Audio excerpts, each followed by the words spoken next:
الحكم بعدم دستورية بڕیارەکەی دادگای فیدراڵی بۆ نەوت و غازی هەرێم تا ئێستا بە فەرمی جێبەجێ نەکراوە، بەڵام چاودێرانی سیاسی دەڵێن کاریگەری بڕیارەکە کاتێک دەردەکەوێت حکومەتی نوێی عێراق پێک بهێنرێت. لەلایەکی دیکەوە بڕیارەکە سیاسیە و دیار نییە جێبەجێ دەکرێت یاخود فشار بووە لەسەر هەولێر بۆ هەندێک بابەتی دیکەی سیاسی.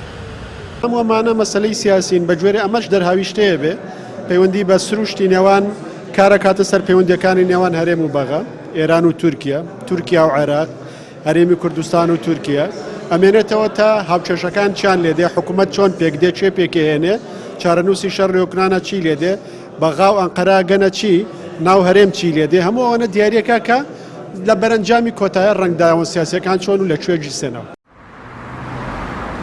بڕیارەکە کاتێک جێبەجێ دەکرێت کە یاسای بودجەی 2022 لە پەرلەمان پەسەند بکرێت و ڕاگررتنی فرۆشتنی نەوت و غاز بە شێوەی سربەخۆ لەلایەن هەرێمەوە ئەو کاتە بڕیاری کۆتایی لەسەر دەدرێت. لە ڕووی ئابووریشەوە گەورەترین زیان بە هەرێم دەگات کاتێک داهاتی نەوت و فرۆشتنی نەوت بگەڕێتەوە ناوەند.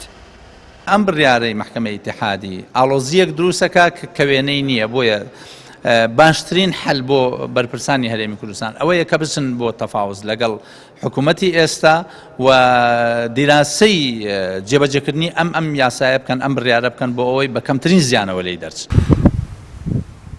چاودێرانی سیاسی پێیان وایە بەهۆی خراپ ئیدارەدانی دۆسەی نەوت و غاز و بوونی گەندەڵی زۆر لە کەرتی نەوت هەرێم لە ئابووری سربەخۆ شکستی هێناوە. لە دوای ئابووری سربەخۆشەوە هاوڵاتیان بەردەوام باش دەدەن و دەڵێن نەوت جگە لەوەی نەبووە مای خۆشگوزەرانیان بەڵکو نەهامەتیەکانی زیاتر کردوون، بۆیە ئێستا بەلایەنەوە گرنگ نییە لای هەرێم بێت یاخۆی عێراق لە کاتێکدا هەرێم دەیتوانی مامەڵەیەکی باشتر و دروستتر لەگەڵ دۆسەی نەوت و غازدا بکات. ڕامیار عوسمان، کەناڵی پەیام، سلێمانی.